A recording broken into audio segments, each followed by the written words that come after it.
Hi, this is Dave from Heroes Needed, just one of the many fine shows you can find on the Nod Network. Visit us on nerdod.com or subscribe on iTunes, Google Podcasts, or Spotify, or wherever else you get your favorite podcasts.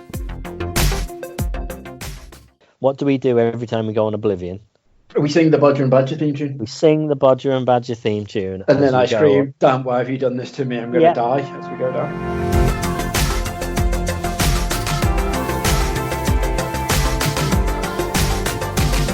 Hello, welcome to this week's edition of the Nerd OD podcast with your host, Reg. And Dan. And hi, everyone. That's it. Yeah, no one else. It's the easiest intro we'll ever have. And the only time we'll ever get it right and won't talk over each other. I know. There's always a first time for everything. Exactly. How are you, Reg? I'm all right, sir. I'm good. It's just everything's sort of getting back to a bit of normality now, so it's a weird one. Oh yeah. Well, I mean, it's over. It's no more pandemic. It's done. Woohoo! It's finished. Finished forever. That is what we like to hear. I can tell that because it's like now I'm back at the office, which is weird because there's only so many of us actually in the office, so it still feels really bizarre. At the moment, but that's cool. Oliver's back at nursery now, which was a weird one this morning, dropping him off because it's his first day back, and he was like, "Oh, where are we going in the car? This is really exciting." And then when he seen the building, just fucking burst into tears. I was like, "No!" I was like, "Oh God, it's all right. I need to get into the office. It's not like I can just go back home and pretend as though like you're at nursery, but you're here." It's like it's all back to normality. It's very bizarre. Very bizarre. Well, everyone's pretending they can get back to normality, aren't they? But you know, I mean, there was no queue at Primark the other day when I was in Birkenhead going for a weekly shop. So you know, that's calmed down a bit. You have a weekly shop at Primark? No, I went to Asda. Right. Okay. Not at all. But yeah, Primark had no queue, whereas the week earlier, the queue was like round the block 17 times. Yeah, for Primark as well. It's so bizarre. I know. I mean, it's everyone who needs to do their YouTube Primark hauls. They're like, "Oh, finally, I can do another video." Yeah. When it's over the sort of the quarantine and everything, there was, I think, when they announced the Primark was or shops could reopen on a certain date. There was this video that turned up on trending on YouTube, and there's an entire channel that just walks around Primark showing you videos of new clothes that are coming out or are out. I'm pretty sure it's a staff member or it's someone who's got a deal with the staff at a store that let them go in. And yeah, that's all this entire channel does is Primark videos. And to get onto trending, it's not just about views, it's about people liking stuff and interacting with, like, you know, writing comments and the like. And when you look at the comments, it is just full of people going, I can't wait for Primark to open. Oh, I really like that top at 12:54 in your video, in your 50-minute video where you walk around a Primark that's not open. Wow. It's crazy. Like, I get certain shops and stuff, like, because I know there's like a load of like the theme park ones, like Disney and stuff, when they're like, "Hey, look at all these new things that are like hitting for the season and stuff," and it's like, you know, the new like limited edition Mickeys and like, "Oh, based on this new ride or this new film, we've got this franchise." But Primark, does Primark really need a weekly like, "Hey guys, this is what's new in Primark, another £2 T-shirt. Oh, come get it." That just seems really bizarre. Like. Don't understand that one. Crazy. But maybe that's where we're missing out. That's where all the views are, Reg. Could be. Not in these ridiculous sing-along videos.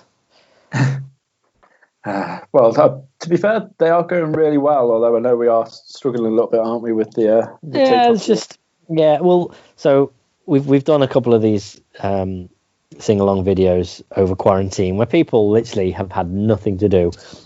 And then about a week or so ago, I decided, let's launch another one. And the take-up's been a bit quiet, a bit slower, just because there's people are doing things now. People have got stuff to do. People are either completely over quarantine, they're just like, it's fine. or Yeah, it's they weird, isn't it? they're back in work, or there's things going on. Yeah, but anywho, positivity, Red. Let's be positive. Indeed. You know what I am What? positive about? What I'm What? very happy about. So, see, this year is it's the 10th anniversary of Scott Pilgrim versus the World. Yes. Which Woohoo! mental. Cannot believe that it has been 10 years since the greatest film of all time ever. I would definitely say it is. I can safely say, without talking to anyone else who's involved in Nerd OD, that it is Nerd OD's favourite film. Yeah, 100%. 1,000,000,000%. Mm-hmm. And there's two awesome things to come from the 10th year anniversary. So we've got the round the table script reading, where they're actually going to be going through the film, the entire cast. They've got them all together redoing it, which is just awesome. That's going to be such a joy to watch. Cannot wait for that. And then the other thing is Edgar Wright has just randomly, in an interview with Entertainment Weekly, come out and said, "Oh yeah, by the way, I'm actually involved in some ongoing talks to do an anime. So they're going to do like an animated revisiting of the thing. So it's not going to be like a direct sequel, but." Right. They're like, hey, yeah, there's going to be some more stuff in the universe. Well, and Brian O'Malley has also said, like, oh yeah, I've always been thinking about how am I going to revisit the character again in like novel form, in graphic novel.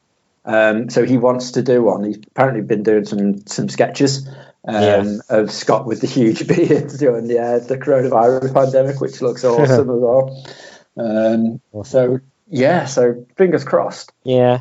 Well, they did when the film came out. They did Scott Pilgrim versus the animation, didn't they? Yes, which was awesome. 10 minutes or something like that of one of the side stories in the Scott Pilgrim comics. And the comics are so much more. I mean, naturally, they're so much more in depth than the film.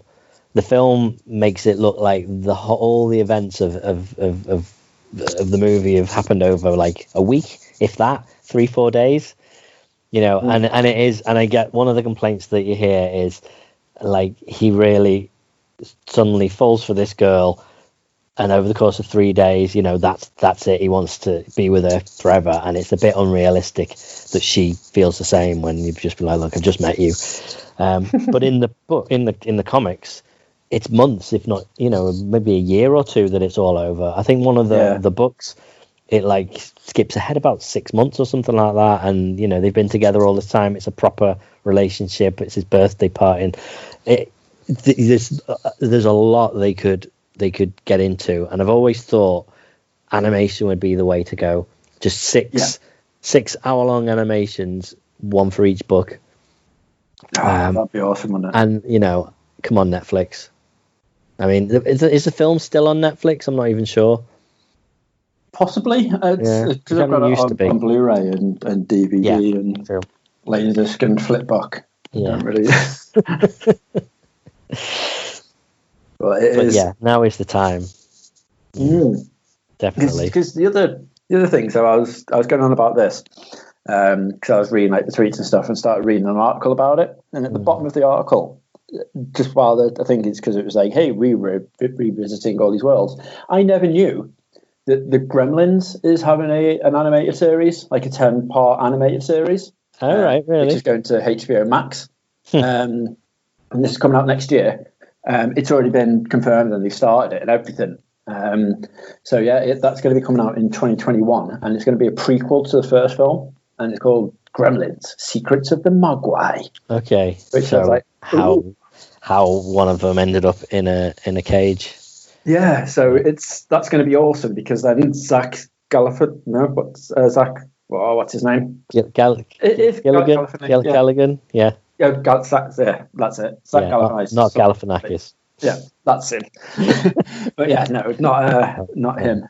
But he was coming out going like, this is going to be awesome because he thinks that this is actually going to then start the ball rolling in getting into an actual proper live action Gremlins story. Mm-hmm. I think he said it's like they're just trying to test the waters and see what's going on. Makes sense. Which live action. Don't CGI the Gremlins. you can't CGI the Gremlins. That if they CGI the Gremlins, then it's not Gremlins. No, at all. The actual puppetry, which is going on with the Gremlins, was like about 3/4 of the appeal. I'd say to the actual films themselves, because it was an amazing prospect when they first came out. They were like, look at the animatronics we can do with these, and you're like, wow, they proper blew away by it all. It was amazing. I think it came out the year I was born, 1984, which is just insane. And it's one of those rare film franchises where the sequel, in my opinion, is actually better than the original. Like, I adore Gremlins, but Gremlins 2 was like one of my, probably, if not my most watched film growing up. Wow, fair enough. I absolutely adored it. And like, I've got the teddy of Daffy, the gremlin that looks just like Gizmo. You know, the one when he's like eating a corn on the cob really quick, and he's a dentist, and he's just mental. And the teddy can turn inside out into the green one. Yeah. So he's like the Mogwai, then the thing. But the thing about Zach was saying, which he says he really wants them to if they do this live action, which he thinks they're going to do, he wants to be involved in it. But he knows that obviously, due to the time now that it's taken, he's fully aware of the 3 rules. So he's like, it would make no sense at all if I still had Gizmo and then all of a sudden, whoops, I broke one of these rules accidentally again and all carnage breaks out. So he said, there's got to be like either the passing of the torch, so to speak, or he'll have him and he's like got someone coming over and then something might happen then. He's like, no. But either way, I'm so excited to see if this actually kicks off, because like Gremlins is one of my all-time favorite franchises. I absolutely adore anything Gremlins related. So I'm very, very excited for this. I bet. So which version of Gremlins 2 did you have? Like, on VHS. So well, there you go. So you had the bad one, the one without Hulk Hogan. So when in the cinema, when it was shown and you know what? When I've seen it on TV, it's had this bit. There's a shot where loads of the Gremlins are sat in a cinema and they're watching a film, and then they start doing hand shadow puppets with the hands, don't they, on the screen? Yeah. And then suddenly Hulk Hogan, who's sat in the front row, or whatever, gets up and goes, "What's going on here? You stop playing, put this film back on now." Rips his shirt open and everything. And it's just, it's hilarious. It's great. And then they did a VHS version where there's some John Wayne movie that they interrupt and they start doing the finger shadow puppets on the it's really weird. It doesn't work anywhere near as well. Guns and stuff like bang, bang, bang, That's bang, it. bang, bang. Yeah, exactly. Hiding behind a dead cow. Now, it's just nowhere near as good. It's just really, really poor. If I bought the VHS and then started watching it and found that I did not have the Hulk Hogan scene in my film, I would be very angry, Reg. I don't know. I liked the idea because it was one of the first few things that happened where I was like, oh my God, it's different. I wonder what else is different. So you rewatch it like 1,000 times and notice that it was just that bit. That's it. But you'd still continue to rewatch it just to make sure you miss anything. But I don't know. It is so good. It's a good film. Yeah, honestly. So I'm buzzing. Hopefully they do the relive, do the live action number 3. Yeah, I'm very excited with that one. There was loads of sequel-y stuff that was going on over this. So obviously we've got these films and stuff they're talking about. Hideo Kojima has randomly tweeted out saying that he's working on a new concept with listening to like Oasis by Kitaro, which is something that he'd used previously in some of the other tweets that he did when Death Stranding was released. And then one of the concept art pieces actually had a vehicle which had the Bridges logo actually on the side of it. Now, right. The Bridges logo is the actual organisation that Norman Reedus' character actually works for in Death Stranding. So you're like, ooh, so that could be like really something that I know usually people take the tweets with a pinch of salt, but then he's actually going through other tweets and he's got like the baby back on them and stuff like that again. And you're like, is he seriously going to go and do a sequel already for Death Stranding 2? Usually, at least like with this now being his property in his production company, he could do whatever he wants. And he said he would always be interested in going back to it, but he would want to start all over again from scratch, like from zero, and just do it like a fresh new take on it. So it's weird how all of a sudden he's like, you know what, that was really good. It's time for me to go back and revisit it already. Like, surely he'd want to be like, look, there's more to our production company than just this one game. Makes no sense to me why he's doing that. But well, two options. It's coming out on PC soon, right? It is. So maybe it's just a tease for that, or maybe there's a PS5 version that's going to come out. And have like little extra mini bits. Yeah, exactly. That feels more likely, but I don't know. Yeah, be interesting. Or a film version. I know that he's dying to make films. Like, he doesn't just want to make games; he wants to actually make a movie at some point. Which is why I'm glad in a way that he's now out of the Metal Gear scene. Yeah. Having a Metal Gear Solid movie, which I know they've got.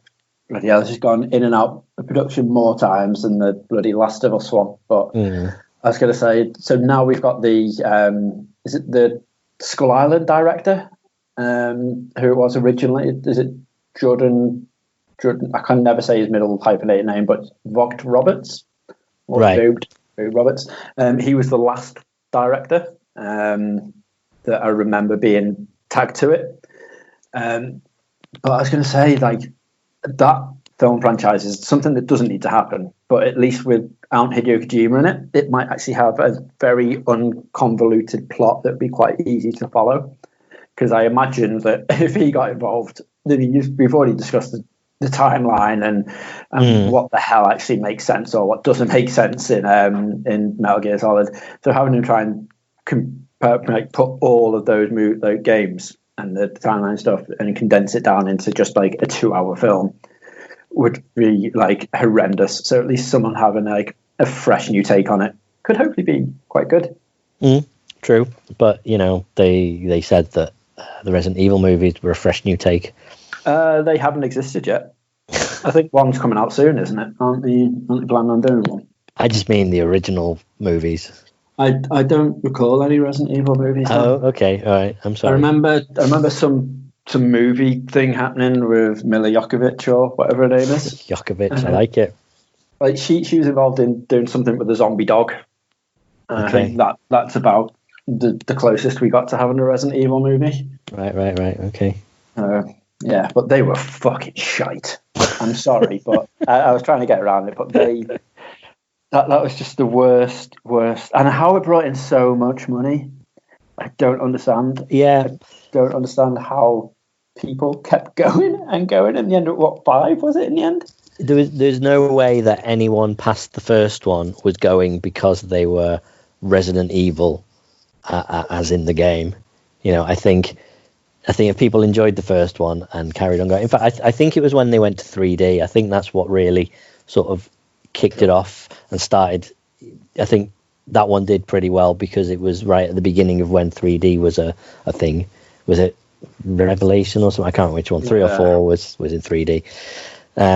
I think up until that point they were fairly cheap to make and fairly popular, so they always made the money back. So hence they just continued going. But I have no doubt that it wasn't Resident Evil fans that were swarming to see it. No. You know, maybe the first one. I'm pretty sure there would have been a lot that went to see the first one, but past that, no chance. That's so just quickly, while on the subject of the gaming movies, so to speak. So my favourite one, which obviously is no sort of hidden sort of secret, is the Silent Hill movie. They did that beautifully, so well crafted and created. Yeah. The cinematography behind it, like the camera angles they used when he was going down the alleyway, everything looked right. Absolutely perfect, and that was phenomenal. Now the guys that were making those, Christoph Gans was who's doing it. Yeah, he had an interview a while back, like this year, and he was saying that he's confirmed that he's going to be returning to Silent Hill. Which is amazing because he had nothing to do with the sequel, which was awful. Yeah. So if he's coming back for that and he did the first one so well, I'm well stoked about this. Like, that is going to be awesome. Like, I'm genuinely excited about that. But he was saying he's got 2 horror movie projects in the pipeline. So one of them was the Silent Hill one, which is awesome, and the second one, which completely blew my mind, and I think he's going to do amazing with, is the Project Zero franchise. Oh, so wow, okay. I'm working on the adaptation of a video game you may have known called Fatal Frame, which over here is Project Zero. And I love the fact as well that he's just like, oh yeah, I'm not going to do anything weird with it. It's going to take place in Japan. I don't want to uproot it from its actually creepy Japanese haunted house setting. It's going to be a lovingly crafted adaptation. Okay. Well, they did that with The Grudge, and it was just an Americanized version set in Japan. It was just weird. Yeah. So, but it wasn't him. No. Okay. Yeah, okay. After the work he did with Silent Hill, and how he's respectful of the source material, isn't he? So I'm genuinely stoked because apart from Silent Hill, which is one of my all-time favorite games, which is brilliant, a truly hidden gem, which is one that me and Dave spoke about loads on Sidequest Activated, is the Project Zero franchise.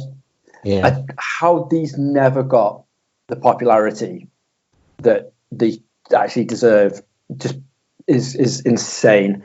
They are some of the greatest, creepiest, horrific actual titles that have came out on video game media. The whole fact that the first one is actually based on a true story is creepy as fuck. So if you're not fully aware of it, basically you go some young lady whose brother's gone missing and last seen in this house. So she's going around this house, which is haunted like I've never seen anything before. It's got like a gazillion fucking ghosts in it. It's phenomenal. But there's good ghosts and bad ghosts, which is great. Okay. And the only way that you can sort of get rid of them is by using this camera called the camera obscura. That takes photos and captures the spirits of the actual spirit. But you could be literally walking up some stairs and it's all like proper Resident Evil camera angles, static camera angles, like, from the corners and stuff like that. So as you're going up some stairs, all of a sudden the ball will just start bouncing down the stairs. And then a ghost kid will just come running down the stairs out of nowhere, just chase the ball and go through you and just carry on going. It's got nothing to do, to do apart from it's a bit of a jump scare to it. But just the amount of detail and the amount of aesthetics and stuff that they put in this game. And, it went up to number 3 on the PlayStation and Xbox sort of consoles. And then stupidly, Nintendo got given like the rights to it to be like, yeah, we bought them, everything's going to come to the over to the Nintendo and we're going to have it on the Wii. So I was like, that's interesting. So the only way you could buy it was buying an imported copy, because they decided they weren't going to release it over here, which makes no sense when over in Europe was its biggest like foothold for it. This is like where where the survival horror franchises like basically make their bread. Everyone over here is absolutely obsessed with them in Europe and America, and they were like, nah, it's fine, they don't really need it. So I bought this imported copy of it for like 90 quid, and they've got a huge fan community which have actually created English subtitles for the game, and basically stick it on a memory card, stick it in your Wii on the SD card, and there you go. You can play it that way through. And the whole idea was use the Wiimote as the camera and you're dragging around and stuff. It looked stunning. It's even to this day now, it still looks absolutely beautiful, but it's just it's unwieldy to play with the Wiimote. And then the only other thing they did was a stupid little fucking camera obscura mini game on the 3DS. I saw this recently, Spirit Camera, right? Yeah. So I've just bought a 2DS XL. I'm quite late to the party, but I was like, I just something to fill my time. What do I want? Do I want to get a Switch? Do I want to spend £300 on a Switch, or do I want to spend £100 on a 2DS XL? there's so many games that I've not played that I'm like, do you know what? Rather than spending £50 on Zelda, I can spend £12.99 and get, Ocarina of Time, and I can get A Link Between Worlds and all sorts of stuff. So I've been just going mad on eBay buying 3DS games. And I saw that and I was like, Spirit Camera? No way. Is that a rip-off of Project Zero? And then I had a Google of it, and no, turns out, yeah, it's a Fatal Frame game. But it's not very good. 3 out of 10 is the review I see here. It's not really a game. It uses augmented reality. You go around your house and capture spirits in your house. Right. It was like, how can we make money off this? And I think this was their way to be like, I wonder if it's still got like a good grasp of like our territories. Yeah. We'll release this and see if people will buy it. Well, the idea is sound like to go, right, okay, I've got this 3D screen, I've got a 3D camera. You can actually walk around the house with it. It's just what Pokemon Go's done, but it was just way before its time, I guess. Too early. Yeah, it was just awful. I'm not a fan of it, which is a shame, because if you've got the means, like, a PS2 or a PS3 or even an Xbox, and you haven't played the Project Zero / Fatal Frame series, you genuinely need to treat yourself, because they are so good. So very, very good. Like, I've lost track of the amount of times I've played these. And it's one of these franchises that, again, get better with each iteration. And they just get so creepy. And the enemies are just so well thought of. And I can still hear certain parts of like their speech and stuff as I'm just walking through, like my house in the day, or just like walking through, and just like I all of a sudden like harken back to something that they're saying, or they do, like when Ash brushes her hair in the mirror. It's just like there's one ghost that's waiting in the first one, that's waiting for her fella to come and see her, and she's just brushing her hair in the mirror continuously, and it's just like, it's a really creepy. And she's like, I can't wait for him to come back. It'll be lovely to see him. Must make sure my hair is... And she's just like mumbling to herself loads as she's talking. And every time I just see Ash just stood there with like... She's got the weird look on her face to make sure, that all hair is in place and stuff. Like the concentration face. And I just straight away just go, oh shit. Like, that is that. And she's talking to me and I'm just like looking in the window instead, or like at the telly, just like avoiding her gaze, because I'm just like, stop doing that look in the mirror while you're brushing your hair, because you just remind me of this dead woman. But then she comes and attacks you. So it's, it's creepy as fuck, but it's brilliant. It's so good. It's so very, very good. So yes, I know I've chatted about that a lot, but you do need to play them if you haven't. That's what I was getting at with that. Okay. One day when they do a remaster, re-release collection. Yeah, it's what they need to do, because they brought out 2 again on the Wii. They redid it, and I hate the fact Nintendo own the rights to it, because if they could just bring it out onto these generations now, even if they did it on the PS5 or the Xbox Series X or whatnot, just anything, just be like, hey, here's a HD remaster. That's all we need. I mean, I wasn't a fan of the original Xbox port of Project Zero. The only reason being is because it came out later, it had the ability to make it look crisper and nicer, and they took away quite a lot of the whole like dinginess and grittiness from it. Because like, hey, look, we've cleaned it all up and it looks beautiful. I'm like, no, it's meant to look a bit like this. And then they were like, oh shit, yeah, we've realised that's not what we should be doing, so they never did it with the sequels. I bet that's half the appeal of the original Silent Hill. Yes, 100%. And it was just, it's insane thing as well that got banned over here.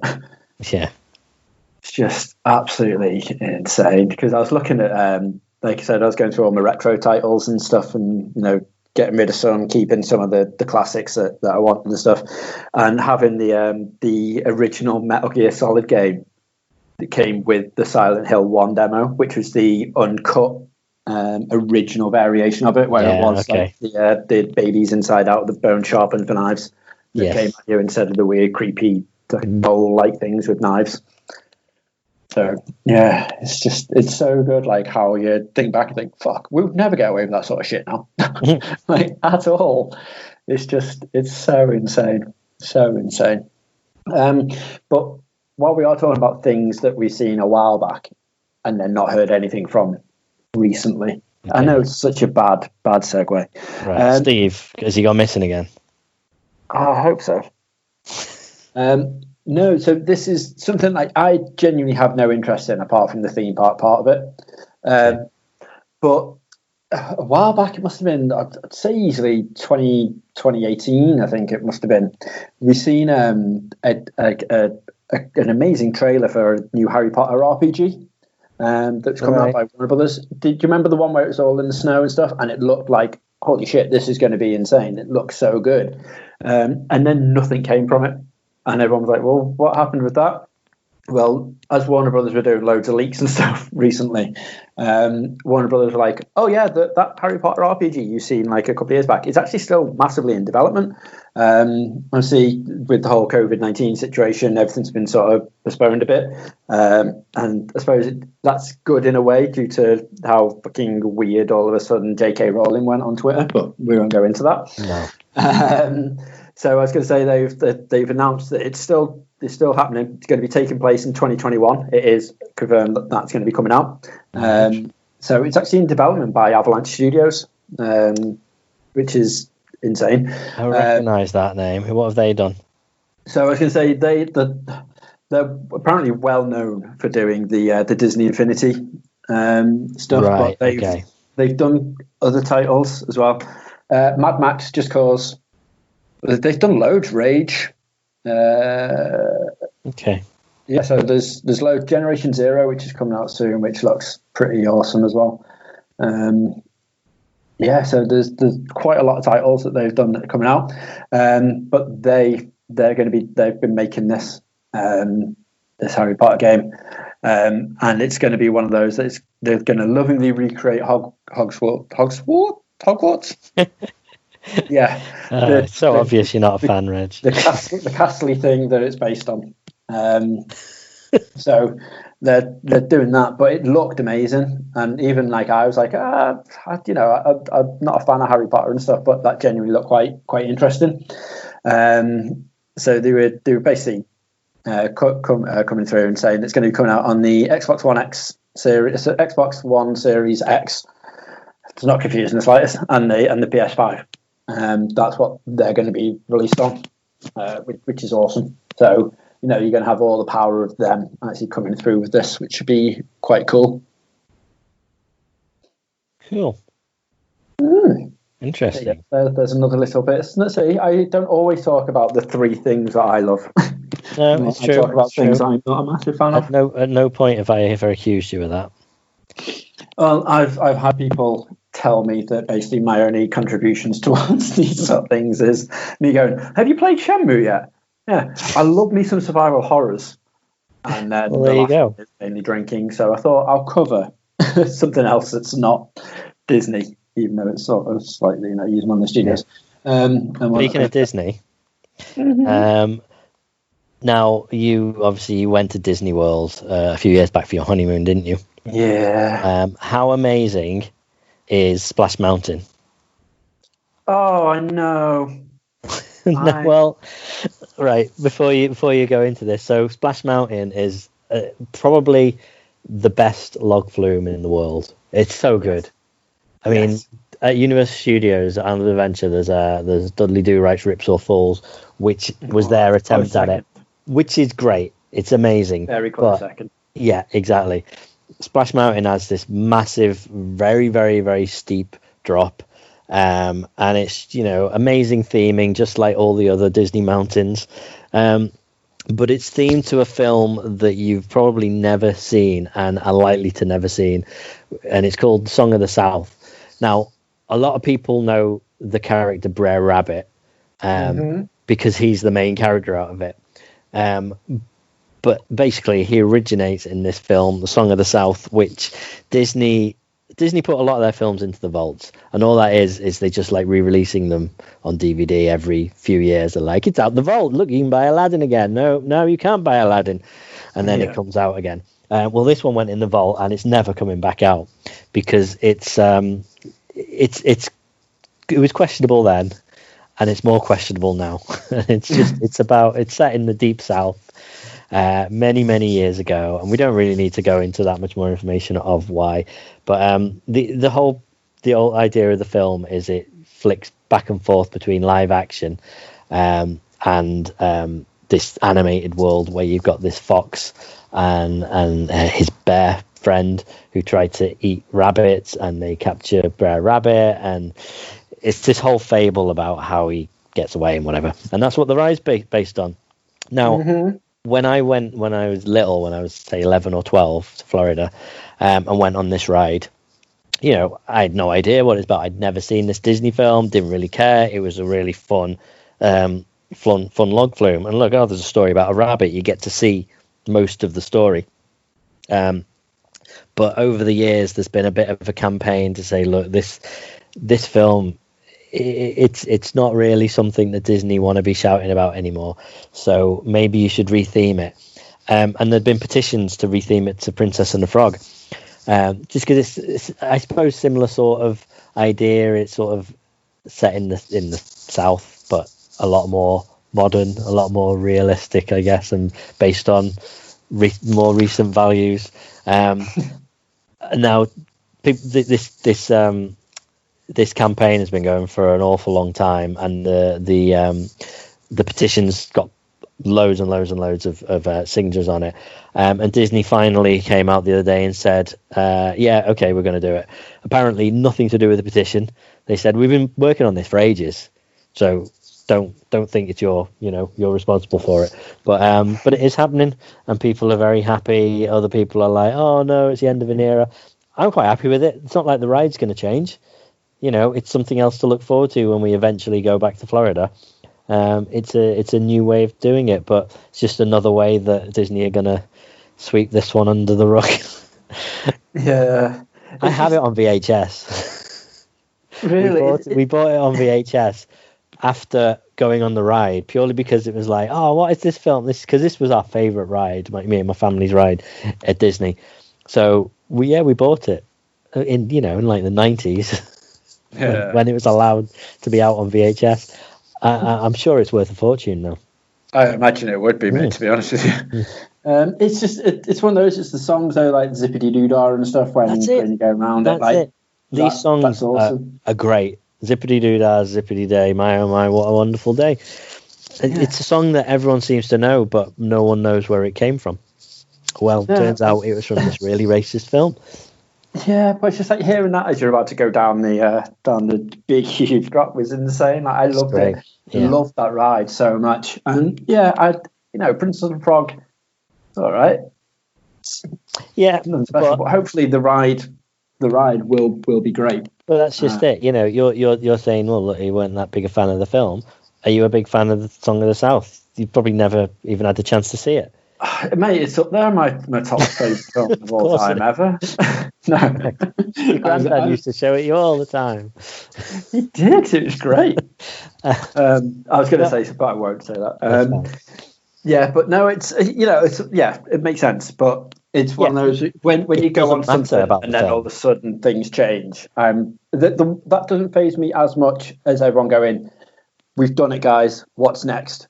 And then you see Twitter now, and they're like, "We need to change this ride now. You need to do this one. This is ridiculous." And just like there's so many things now that they're asking to change around Disney because they think they won this petition. They've moved on to the next one. Mm-hmm. And I was just reading through some of the Twitter feed when I heard the announcement, and I was like, "Are you kidding me? Like, really?" It was just utterly ridiculous, some of the stuff they wanted to get rid of, and I'm just like, you've got to stop. I'm glad that Disney came out and went, "Whoa, this is nothing to do with you guys. We've been planning this for ages. Calm down." But I never think it'll stop. I think people genuinely believe that they won this, so now they're going to keep going through.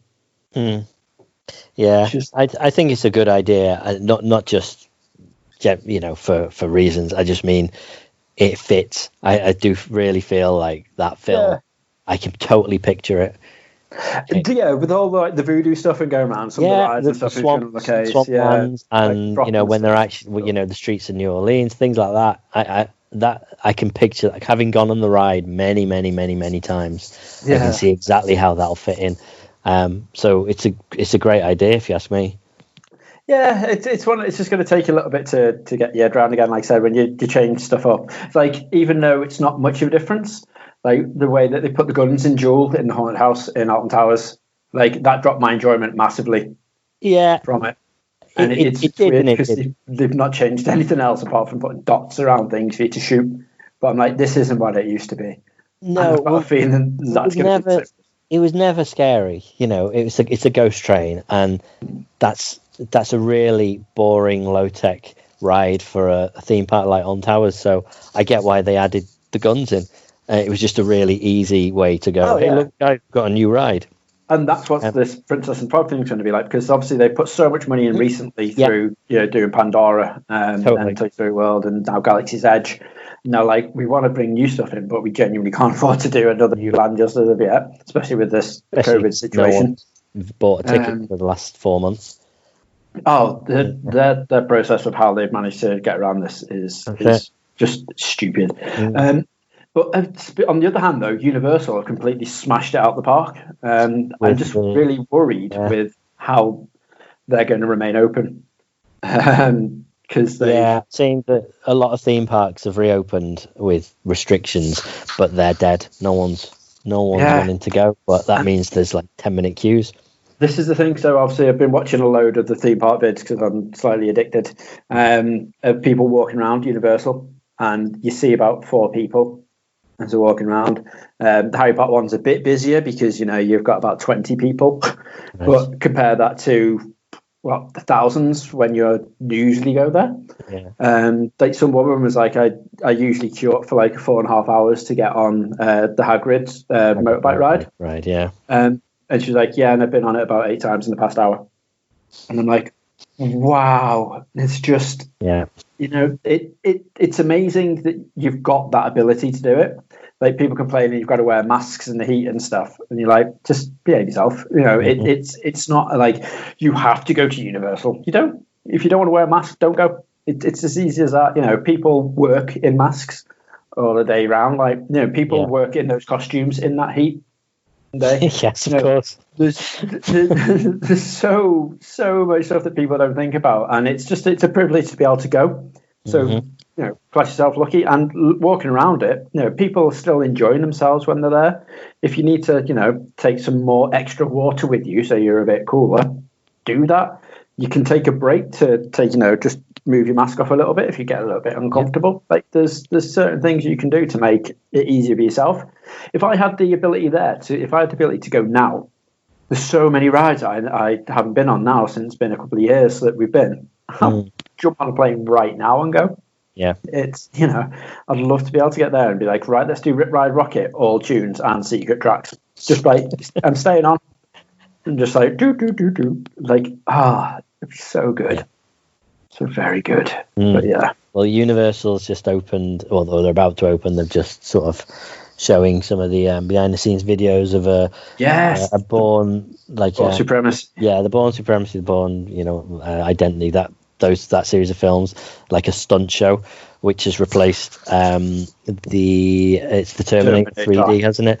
Yeah. And when I heard about this, the Terminator 3D thing was great. It combines live action actors and 3D on a screen, and it worked really well. But I suppose it was a bit out of date. But it was the most expensive film per minute ever made at that time.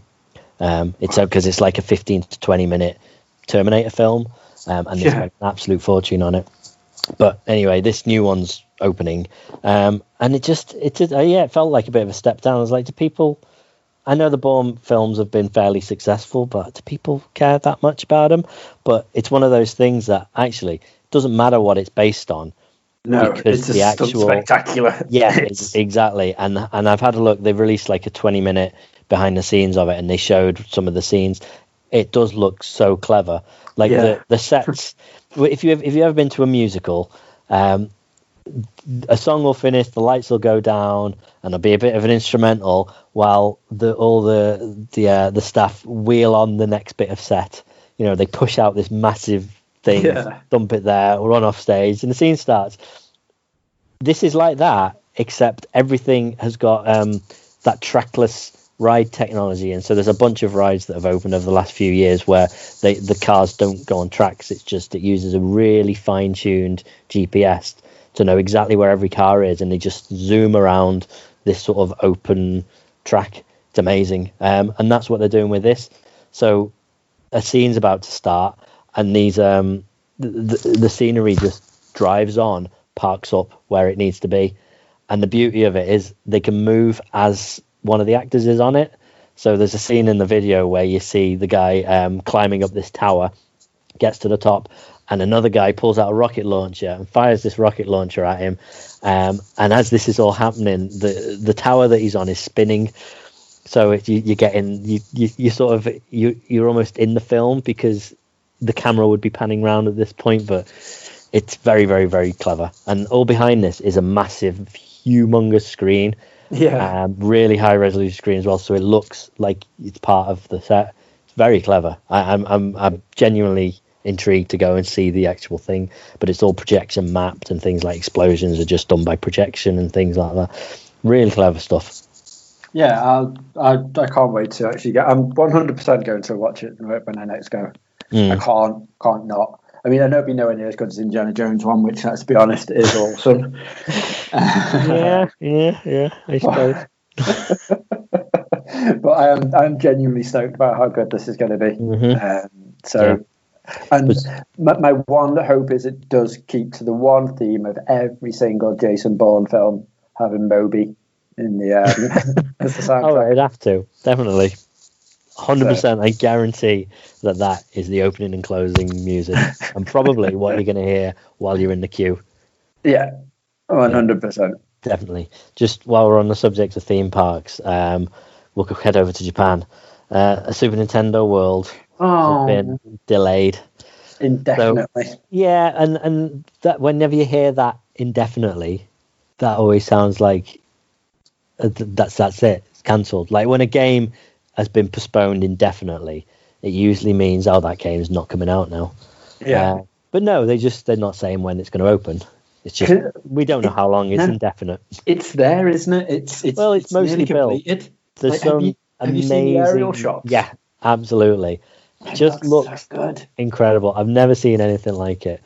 And it's going to be opening in Japan. It's supposed to be opening in Japan in a month or so.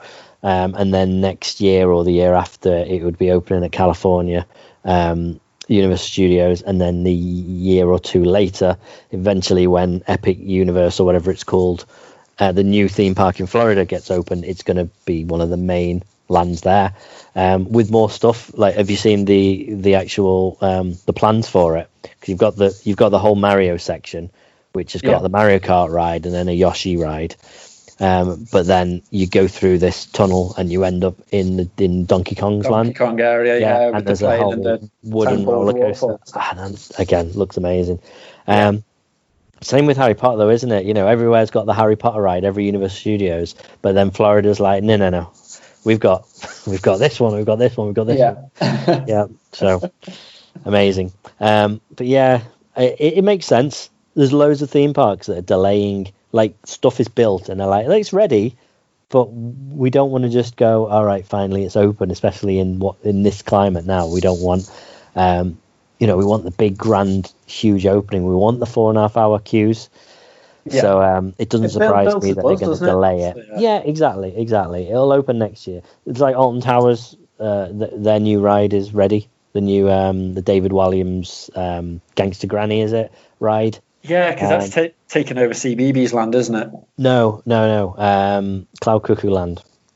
Oh, Cloud Cuckoo Land. So CBeebies World is still going, is it? That is one of the main reasons that 50% of people go to Alton Towers now.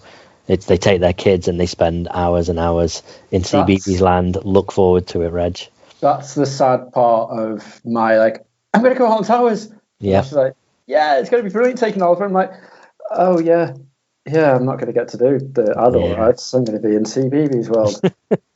Unless I just go without them when I need to go, because you've got annual passes. I'll just be like, right. I'm tempted to go on opening day, and I do have vouchers that let you in for £15. Really? So I'll let you have a chat. I think a nice nod outing would be wonderful. I think what needs to happen is I just need to get furloughed, and then I'll be like, oh no, I can't work. I might as well go up the towers. Exactly. That would be good. Mm-hmm. But the last thing while we're on Japanese theme parks, so a bunch have reopened, but there's a quite an interesting rule if you go to any of these theme parks. Now, the people over there have no problem wearing masks. They wear masks just generally if they don't want to put makeup on, if they have got a bit of a cough, anything like that, they will wear a mask, and no one questions it. Unlike, over this side of the world. So obviously you go to a theme park, you wear a mask, but also you're not allowed to scream on the rides. So if you go on a roller coaster, no screaming.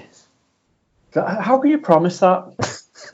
Because you'd be like, yeah, honestly, I'll be fine. And all of a sudden it's like, oh shit, this is going to be like Oblivion. Yeah. Well, that's just it. Everyone's been questioning it. There's a theme park just to the west of Tokyo, on the banks of Mount Fuji, called Fuji-Q Highland, which we were going to go to this time. We went to Japan, but we couldn't because it was closed. But it's got some amazing roller coasters, like world record breaking roller coasters. And the managing director of Fuji-Q Highland and the manager of the local bus company have released a video showing that you can go on these rides and not scream. And basically it's a 4-minute ride of them going around this roller coaster with masks on, just just their heads sort of bobbing left and right and up and down, but no screaming at all. Weird. So it is possible if you work at the theme park and you've been on the ride 7,000 times. It's just, that's such a weird rule. Yeah, I can't get my head around that. Yeah. While we are talking, are we still in Japan theme parks? Well, no. The only thing I would say, Reg, what do we do every time we go on Oblivion? We sing the Bodger and Badger theme tune. We sing the Bodger and Badger theme tune. And then I scream, damn, why have you done this to me? I'm going to die as we go down. Can you imagine being told you're not allowed to do that? I wouldn't go on it. I couldn't go on it. Which is weird. I don't know if it's just because it's so old that I just genuinely feel really unsafe on Oblivion. Because when we did Shikara, or Shikara in Busch Gardens, like that's like nearly 1.5 times, if not double, the height of Oblivion. Yeah. And you do it twice. And I loved that ride. It was so comfortable. It was like just going down a hill on your couch. It was brilliant. Loved it. Fair enough. Yep. But I just can't do Oblivion. It freaks me out every time. I could go on it, as you're aware, but I just hate it. And I hate myself for going on it every single time. And it just really freaks me out. I just genuinely don't like it. But yeah, being told that I couldn't scream on that, I'd be like, yeah, I'm all right. I just won't go on it. Like, I'm good with that. That's my one requirement for Oblivion. Just allow me to scream curse words. Don't put me next to a child. And whenever we go on it, if I've got someone sitting next to me, I always have to apologise to be like, I'm really sorry about this. You're going to hear me doing some nervous singing and then some nervous screaming and probably mild panic as I get to the top before wild panic as we're going down. So apologies. It's just, it's horrendous. Absolutely horrendous. But I guess quickly want to, while we're talking about Universal and stuff as well, especially, I'm really confused as to why Universal haven't said, have you seen this amazing new Jurassic Park roller coaster we're building? Yeah, absolutely. Yeah. They've not mentioned it once. It's just been like a shadow build. It's weird how it's open, and they've moved the raptor encounter to literally opposite it and not even reference, there's going to be a roller coaster here. We're not going to tell you the name of it or anything yet. Like we haven't even formally announced it's happening, yet it's being built, and it's getting along quite well. Like, have you seen the latest photos and stuff of it? It looks awesome. Like, it looks really nice. I mean, people are saying it's going to be called something like the Velociraptor. Velocicoaster. Yeah, it's like a launch coaster, isn't dinosaur. Yeah, the Veloster launcher or coaster. Yes, and it looks awesome. Like the track and everything is going to be like, phenomenal. I'm genuinely excited for it, and that's again another reason why I can't wait to get back to you. But the fact that they've just been like, yeah, we've got other things going on, so let's talk about how we're doing all these other new things instead of let's talk about this new ride that's being built. It's just it amazes me how they're not building up any hype towards this, because obviously it's not going to be ready yet. It's still being built. Yeah, but now is the time to be like, hey guys, next year when this all happens, like, this is going to be insane. Like, how long were they advertising the Hagrid ride before that was finished being built? But I don't think they really want to get into building people's hopes up about rides that can't open for a while. I think that's I don't know. That's my thought. They know that even if it's finished, they're not going to want to open it this year. Yeah, but I mean, they're like, hey, look at the Epic Universe. Here's some stuff that's going to be happening there. Wow, this is going to be insane. Yeah, well, that's fine because that takes about 6 years to build. Yeah, and it's the same like when they announced they were going to do the Hagrid ride, and they're like, yeah, so this is going to be coming out in like a year or two. The same with the Secret project, which was the Wicker Man. Like all that sort of stuff, they built up for like a year or two before it came out. These haven't even said like, hey, here's a track that's 3/4 built. The ride will be coming out as soon as everything goes back to a bit of normality next year. Boom. I don't get it. Genuinely don't get it. But I'm excited. Like, it genuinely looks awesome. I'm very, very stoked about this, but I'm just very intrigued to know why they want to keep it so quiet. Yeah, it is strange. Yeah, very strange. Who knows? But I do get the feeling it's just a bit of let's stay quiet for a little bit. Yeah. Don't know. That's my thoughts.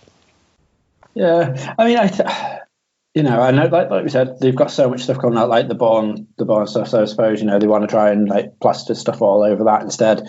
But when it's getting so close to being done, and they put a trademark down for stuff as well, they're just like, come on. So yeah, I'll be interested, but I don't think I'm going to go for a good couple of years anyway. So hopefully it'll be done by the time I'm. Well, you made your choice. You had a child. Yeah, when you say made, I didn't really make a choice. No, I did. Oliver, if you ever listen to these when we go, I was going to say one day, you never know. I've always wanted you at some point. No, we were. What were we doing? We were travelling back from seeing her mum and Chris doing the social distancing stuff, and he was falling asleep in the car, and I was like, you know what, I'm going to just drive around for a bit, listen to the podcast that I listen to, and that usually gets him to fall asleep and stuff. And then I was like, I wonder what would happen if I put on one of our podcasts. I'm just like very intrigued to know if he hears my voice on the radio and doesn't see me talking, like what will be his interpretation to that? And it turns out he's like, Dad's talking, I'll be quiet. And he just likes listening, and then he'll fall asleep. And I'm Brilliant. like, So at night now, instead of playing lullabies, I now just play our podcast, starting off at the geek one, the g.e.uk, and just going all the way through. So by the time, he's like next year hits, he would have gone through all of them and I can restart again. And we can just keep going through, because I don't think he really pays much attention apart from the fact that he can hear voices. So he's like, that's a familiar voice. I'm safe. So it's weird, but awesome. And there you go. And then he'll know Uncle Dan, and he'll know is Sean Uncle Sean? I don't know. Steve. He'll be like, your voice. That's it. Our friend Steve. Yes, precisely. Yeah. So you'll be there as well. Just whilst I know we're getting close to that time now, but I finally finished Fire Emblem Three Houses.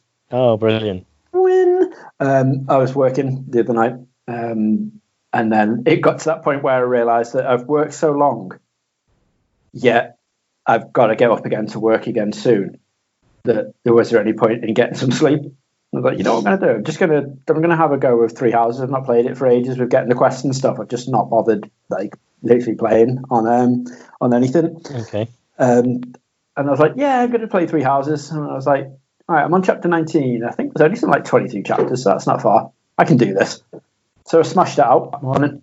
Wow. and like literally loved it. And I was like, it's so nice to find that. The ending was probably one of the worst things ever. Oh, got it. But the gameplay itself, the game itself was phenomenal. It wasn't the fact that it was just like it wasn't bad 'cause it tied everything up, but it was just like the quickest thing in the world ever. So like without ruining anything, there's a part of the beautiful thing is even in each house there's like 2 or 3 endings you can get depending on the choices you make throughout the game, and it varies wildly.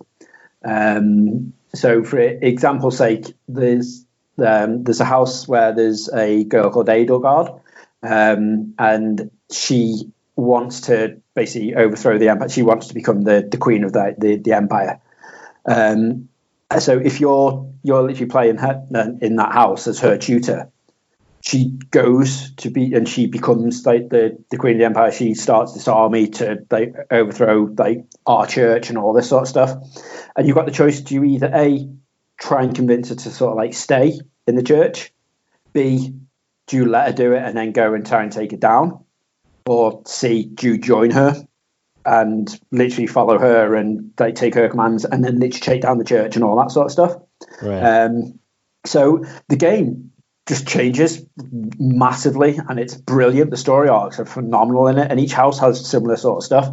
But the one I was doing was you had the choice of do you want to go focus solely on taking her down, or is the guy who wants to do something about that sort of stuff going a bit too far in my house, and do you like try and like take him on? Like there's just so much choice, and I sat there for ages pondering all the decisions, and I was like, no, this is the playthrough I'm going to do. And then right at the end, I got like the very good ending for my house, which was like, he manages to stop evil, Queen. He becomes a king, and you're an archbishop now. The end.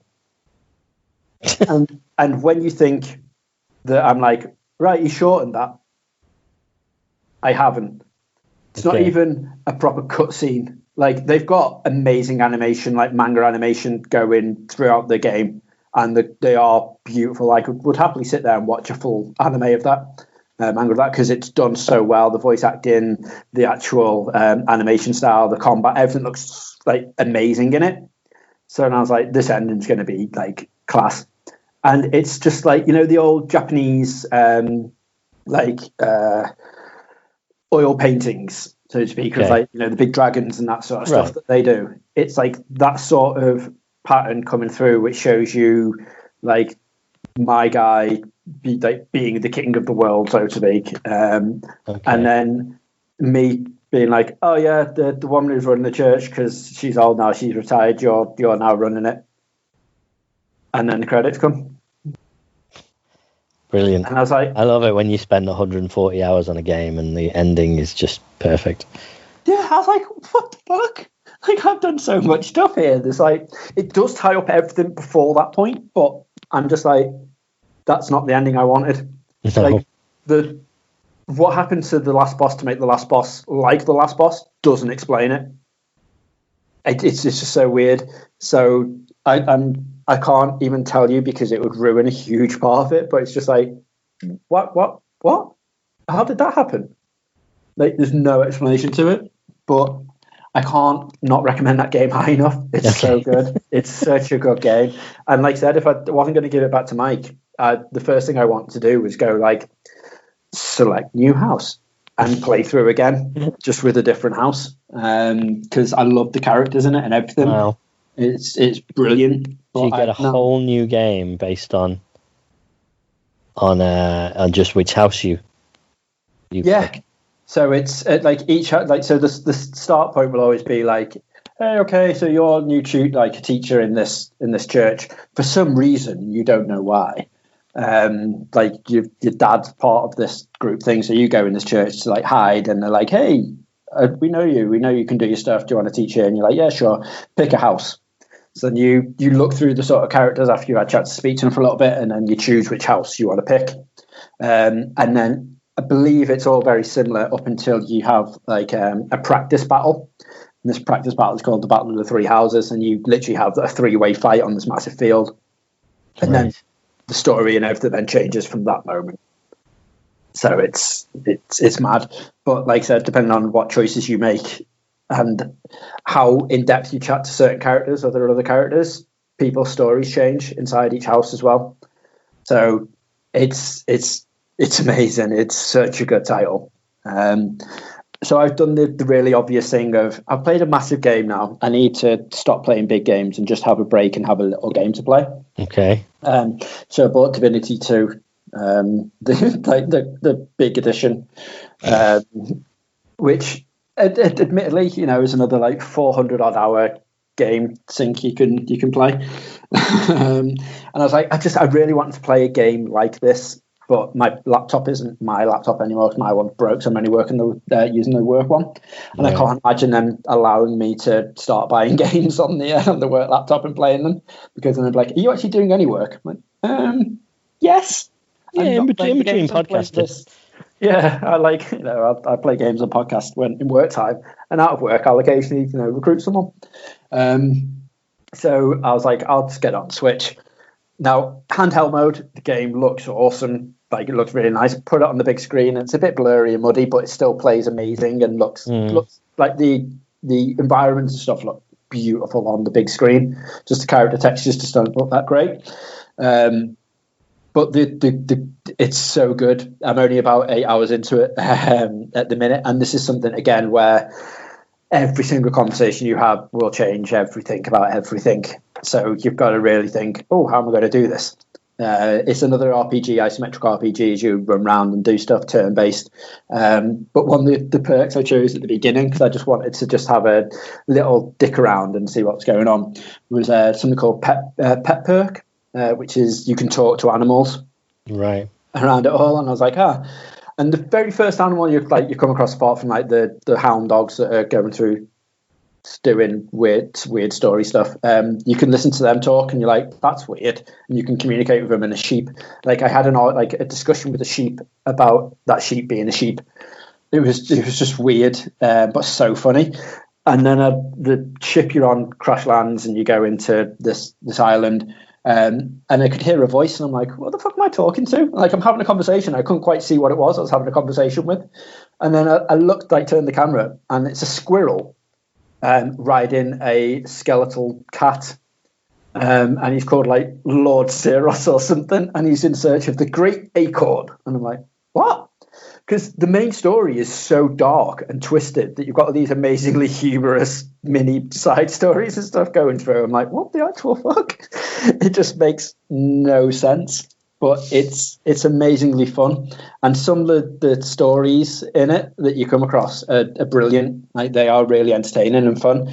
And the combat to it has so many different levels to think about. Like, every single shot that I make with my crossbow and stuff, I genuinely have to think, where am I stood in the environment?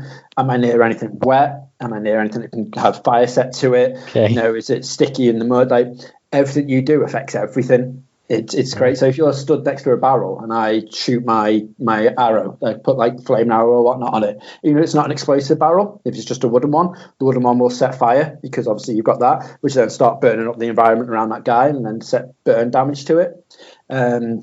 Inside that barrel, if you're not a chance to look, it might have poison in it, so it will like you explode poison that goes all over the battlefield. So everything you think of, you've got to seriously have a think about how you're going to act in each fight, and it's brilliant. So good. So it means every single time you play it, it will always be completely different each time round. So it's really fun. But I see nothing about this game. It's old now. It's quite an old title, but on the Switch it's new. Right. It's one of them. Like, you've got the first one on my PS4 there. Okay, brilliant. Because the first one was great, but I only played about 20 odd hours into it, and then for some reason stopped.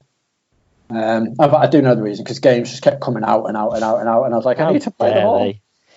So I just stopped doing it. But now obviously I'm like, I need to complete the games I have first before I can bet a new one. So I'm now doing this. But it's brilliant. So no doubt you're going to have lots of more stories of me going, okay, by the way, I'm now doing this as well. So win-win. Fair enough.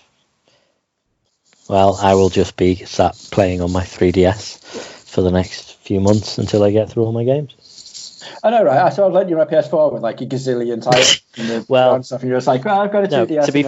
To be fair, I'm playing thingy Shadow of the Tomb Raider. So nice. Yeah, and I saw the PlayStation Plus stuff come out, and I saw like a little advert, and it was like, oh yeah, Tomb Raider, and it's like, oh okay.